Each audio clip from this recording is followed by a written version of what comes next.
My girlfriend struggles from paranoid schizophrenia. She was diagnosed earlier this year after 2 years of questioning. She struggles with the idea that people know of her and harass her with microaggressions. She is a person of color, so this is not like some wild thought. But how it escalated is what got me questioning. She believed that anyone who coughs around her or makes a smoking signal is trying to make fun of her weed smoking habits. Some overt coughing I can get, but this has become so frequent that anyone doing this she immediately writes off, even arguing with me if I cough without prepping her that I am going to. Over time, it got so bad that she would scroll through TikTok lives and swears people recognize her when she joins. They would immediately start dissing her with microaggressions. She made multiple accounts, same thing. She believed it was some sort of gang stalking. I got her away from groups like that and urged her to see someone about this. It became glaringly obvious that something was not right. We would look at the same guy on the street and she swears he is staring at her when the back of his head faced us the entire time. I finally convinced her to see someone after she had a moment alone in a car with me and undeniably heard voices. She still was really resistant, but eventually caved. The therapist at an emergency mental health clinic said that she could not say about an official diagnosis, but she is experiencing schizophrenia-positive symptoms. A week later, we took her to a stay-in clinic where she would stay a week in the hospital and cannot leave to be evaluated. She said they did not do much and it was just a lot of time being idle with small interactions with the psychiatrist. But at the end, she was diagnosed with paranoid schizophrenia and was given medication. After a week of taking it, she experienced way less symptoms, and I noticed over time she became way less skittish and cautious. Still has some moments of distress towards coughing, but it was way less. I believe she was traumatized by her mental illness, and she is just conditioned to hate people who cough around her. She was able to hold jobs in the sense of not quitting on her own until she lost a new job that offered insurance that can pay for her meds due to some bullshit with management. Well, she could not find the job for a few months and her meds ran out and could not get new ones without insurance. After 3 months unmedicated, she slowly slipped back into the same distressing problems. Now she's claiming that she doesn't have schizophrenia and that it was a misdiagnosis, and she knows for certain what reality is. We had an argument because of an episode she had, and she tells me she doesn't want the meds, and she always experienced symptoms on meds and it did not do anything. I urge her to try new meds. It is not a one-stop fix-all. It's a long battle with therapy and management. After a back and forth, I put my foot down and said, I am breaking up if you are not going to seek help. I cannot go through that again. She said if the doctor says she is fine, then I cannot say anything about this and have to believe her regardless of what I am seeing around her. She did not want me there for the doctor's appointment, whenever that will be, and I am afraid she will just not talk about the concerns she's been having just so the doctor will say she is okay. She got irritated and said I can be there, but I cannot speak. I still fear that she will do what I am suspecting she is going to do just to justify her symptoms. I am scared. I do not want to lose her, but I cannot go through the past years of this again. I'm getting to the point of throwing in the towel if she does not get help, but I am not sure if I can live with myself if that does happen. What stung me the most is during our argument when I said I was going to drop the relationship if she does not seek help. She called me toxic and abusive for saying that, and that is messed up. From my point of view, she is spiraling down, and I cannot fall down there again, not like before. But from her point of view, I am gaslighting her to take medicine she thinks she doesn't need, and I don't blame her for thinking I am being toxic. But what the heck else can I do? Yes, and to everyone in her life being against her and live aside the delusions?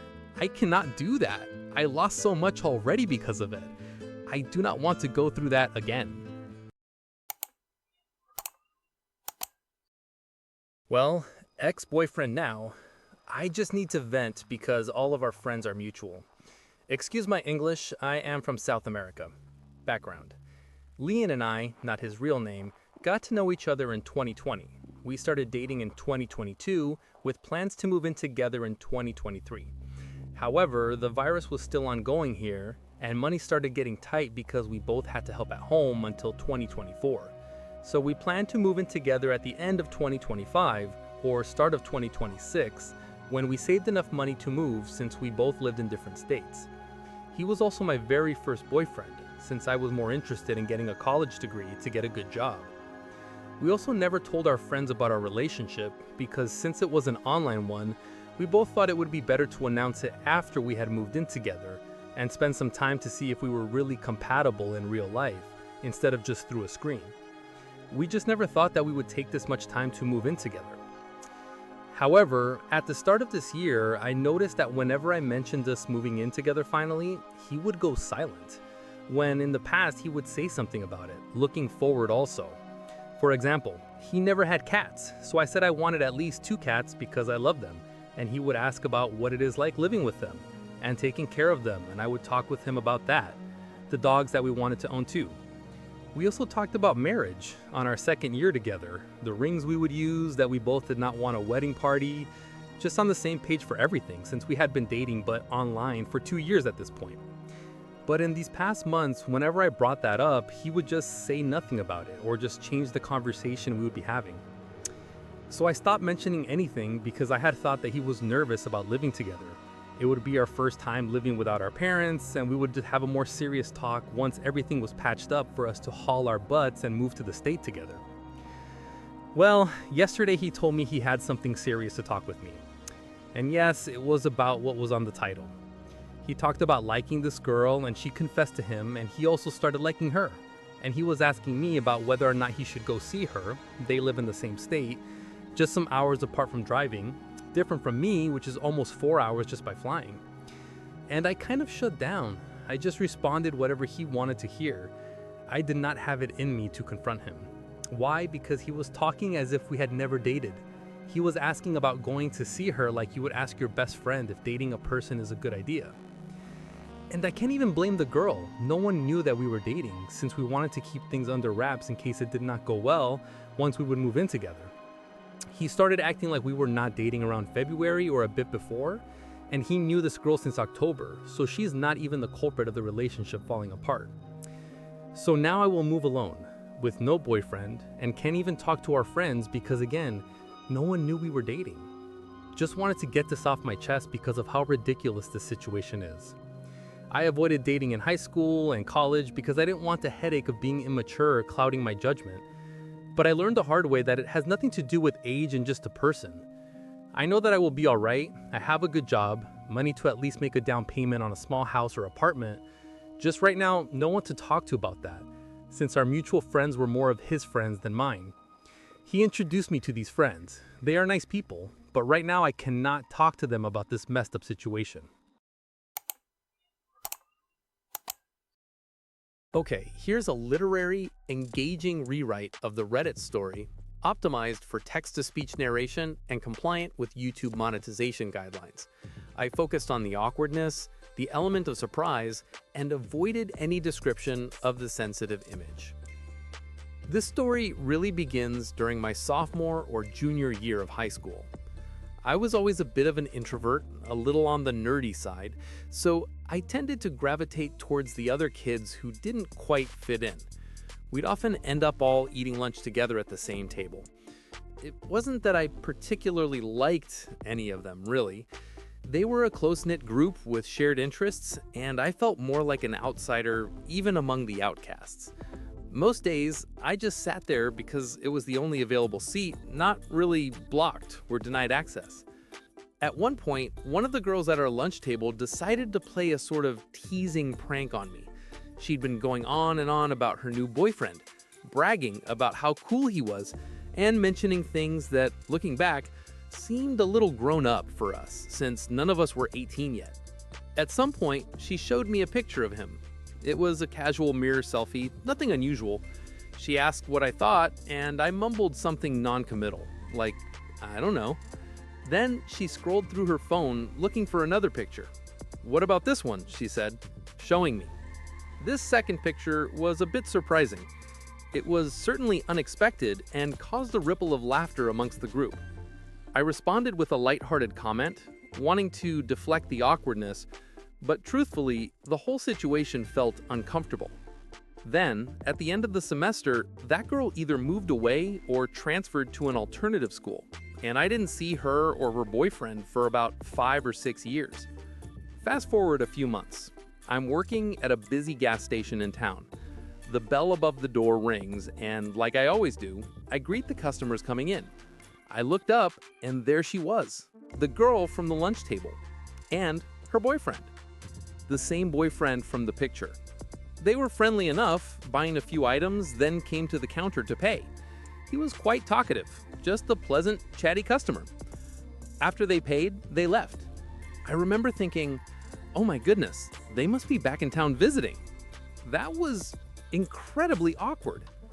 As it turns out, they might be back in town permanently. Now, at least 4 times a week, this guy comes into the store. Sometimes he's alone, other times with his girlfriend, and every time I have to look him in the face, this now friendly, regular customer, knowing that I've seen something about him, something he has absolutely no idea I know. It's just a very strange and unsettling feeling, to say the least.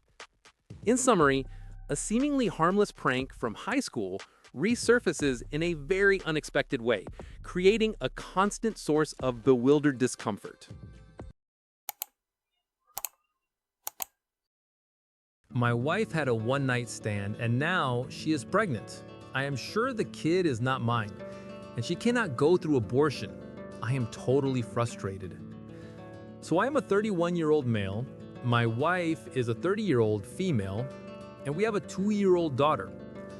My wife is a stay-at-home mom and wife. We have been married for 4 years.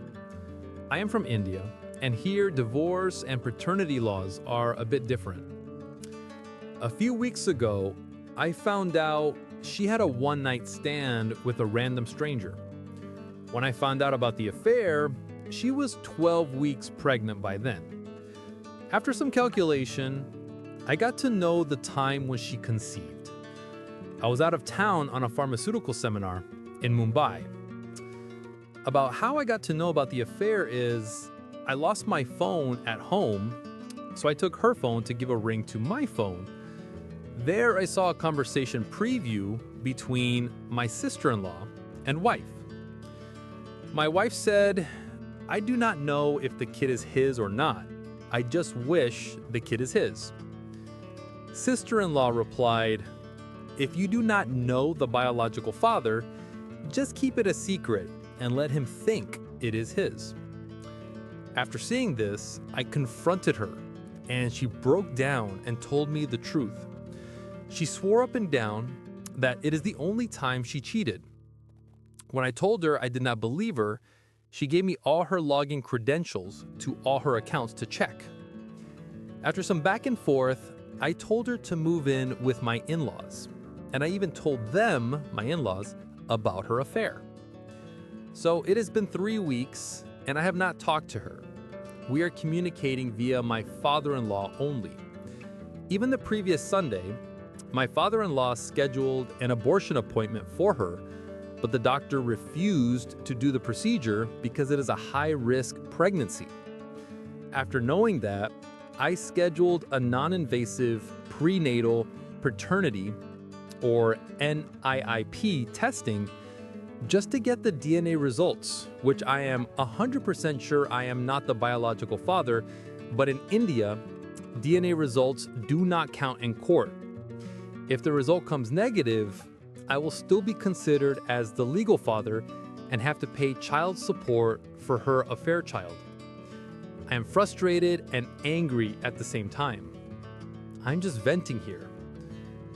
Note, I do not have any living relatives. I am an orphan.